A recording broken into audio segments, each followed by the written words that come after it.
Hai, namaku Courtney. Aku nggak bisa lihat diriku sendiri setelah apa yang terjadi padaku setelah operasi plastik.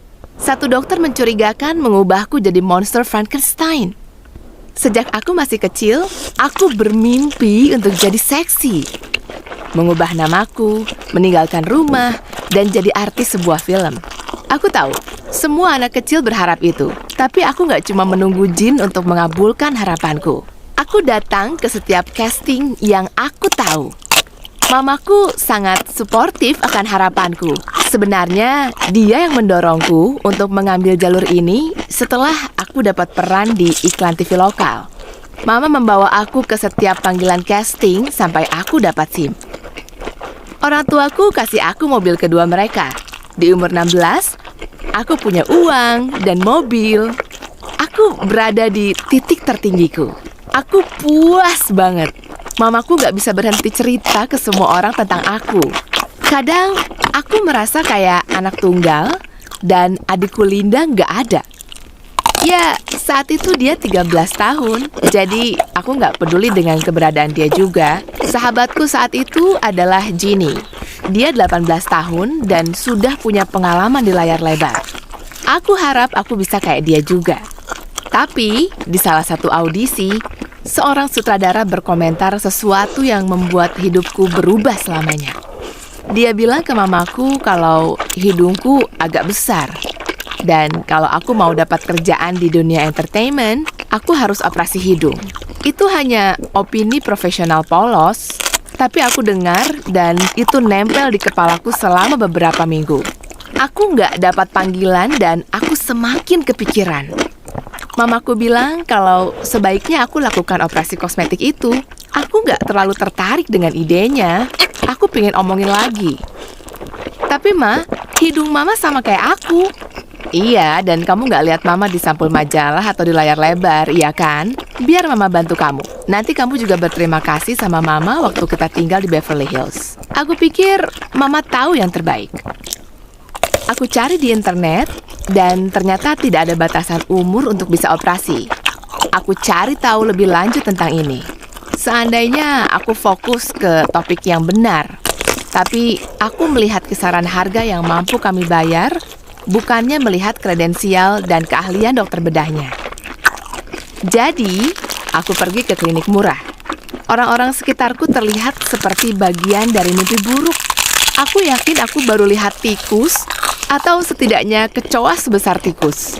Dan untuk bikin ini lebih seram ala kartun, di ujung lorong ada lampu yang berkedip.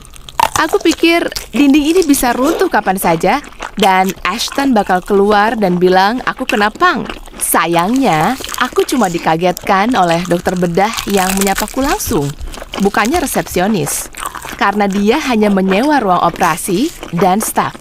Aku mau kabur, tapi aku udah bayar $4.000 yang mamaku kasih di awal. Setelah beberapa minggu, perbannya dilepas. Dan bengkaknya mereda. 2 lubang hidungku bentuknya beda. Dan tulangnya keluar. Parah banget. Aku lihat itu, mamaku lihat itu, bahkan dokternya lihat itu. Kami jadi berdebat. Dia berusaha keluar dari situasi ini dan bilang kalau nantinya ini akan membaik. Mamaku bertarung untukku bagai singa betina yang menjaga anaknya. Jadi, pada akhirnya, dia setuju untuk melakukan operasi perbaikan. 3 bulan lagi. Setidaknya nggak ada yang lihat aku di sekolah karena aku keluar. Aku nggak bisa kayak aku dulu. Bahkan, aku nggak bisa sembunyikan ini dengan kacamata artis. Ini hidungku. Ini menonjol bagaikan jempol. Ya, bagaikan hidung. Mamaku berlaku sebagai agenku. Jelas dia terpaksa menolak semua proposal photoshoot aku untuk sementara waktu. Mama kesal dan jadi dingin ke aku. Aku jadi mulai gelisah. Aku mulai merokok berlebihan, hingga akhirnya nggak ada panggilan lagi. Itulah dunia entertainment. Mama menangkapku merokok, jadi aku berhenti. Tapi aku melakukan hal lain. Aku mulai makan karena stres. Aku sadar beratku naik. Mamaku memberi aku pil diet untuk mengontrol makanku. Aku sangat gelisah karena aku ingin dioperasi secepat mungkin. 6 bulan itu benar-benar penuh ketegangan. Ya, 6 bulan. Karena setelah 3 bulan pertama, dokter bedahnya pergi liburan ke negara di Eropa untuk operasi di sana. Aku pikir dia hanya kabur ke luar negeri. Sayangnya, enggak. Kali ini, staf di ruangannya lebih dikit lagi.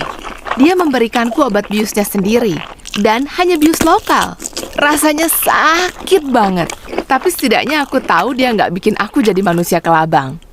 Dan lebihnya lagi, dia angkat telepon di tengah operasi dan keluar. Selama 20 menit, aku cuma duduk di ruangan sama orang tanpa wajah. Aku merasa kayak di mimpi.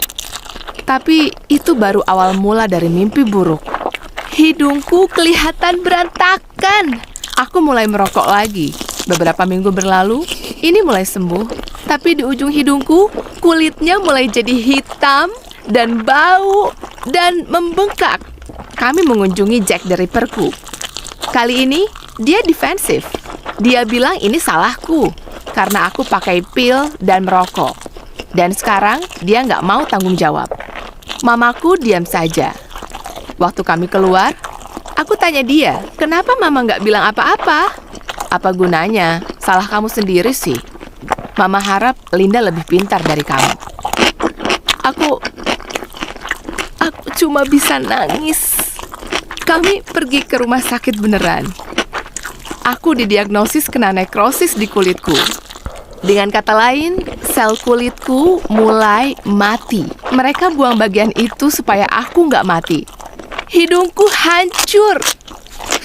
Setelah itu, aku agak berharap mereka membiarkan aku mati saja. Aku tetap di rumah dengan tirai ditutup seharian. Sepertinya sesuai untuk tinggal seperti vampir ketika kamu kayak vampir. Aku mulai minum darah, Kristus, karena merokok nggak bisa kalau di rumah seharian. Tapi kali ini aku nggak nafsu makan, jadi beratku stabil. Yeay. Tapi buat apa peduli sama kehadiranku kalau nggak akan ada yang cinta sama aku karena aku monster? Linda berusaha bicara padaku beberapa kali, tapi aku teriak menyuruhnya keluar dari kamarku. Mamaku bahkan nggak berusaha pura-pura peduli perasaanku. Sekarang aku nggak ada di mata dia. Untuk menjauhkan pikiranku dari pikiran gelap, papaku membawakanku koleksi DVD-nya. Aku mulai nonton maraton film sci-fi. Dari Star Wars yang lama sampai franchise Alien yang baru, dan semua film boomer lainnya. Kecuali film-film penyihir. Karena itu terlalu dekat denganku. Aku pikir semua orang di sekolah pasti menyebut aku sama kayak dia yang tidak boleh disebut namanya. Lalu, aku menonton Cloud Atlas. Dan menarik banget gimana mereka bisa mengubah aktornya. Jadi, aku cari di Google dan nonton banyak video how-to di YouTube. Ternyata ada banyak banget cara untuk melakukan itu di hari gini. Dan aku belajar cara menutupi hidungku dan mengubah beberapa bagian hanya dengan make up dan prostetik. Aku suka banget. Aku pergi ke mall dan gak ada yang mengenalku atau melihatku. Aku jadi percaya diri dan ketemu temanku Ginny dari masa-masa photoshoot bareng. Dia sekarang main serial spin-off dari spin-off remaja vampir. Kamu nggak akan percaya apa yang terjadi selanjutnya.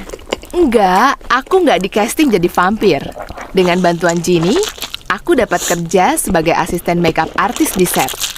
Itu cuma sebentar, tapi aku senang banget. Dan aku dapat panggilan sebulan kemudian, dan aku diminta untuk membantunya di proyek selanjutnya. Setelah aku tanda tangan kontrak, aku sewa tempat tinggal sendiri, dan aku ajak Linda tinggal bersamaku. Aku nggak mau dia jadi kayak aku, mengejar mimpi mamaku. Dalam hampir setahun, aku berhasil menyimpan uang yang cukup untuk operasi di klinik yang lebih baik. Harganya 3 kali lebih mahal, tapi jauh lebih baik. Sekarang, hidungku lebih baik dari sebelumnya, tapi lebih buruk dari di awal. Mereka bilang, hati-hati dalam berharap, karena bisa saja jadi nyata. Aku sekarang kerja di perfilman, dan akan ganti namaku. Bukan karena aku jadi pemeran di sana, tapi karena pacarku bilang, aku sangat cantik.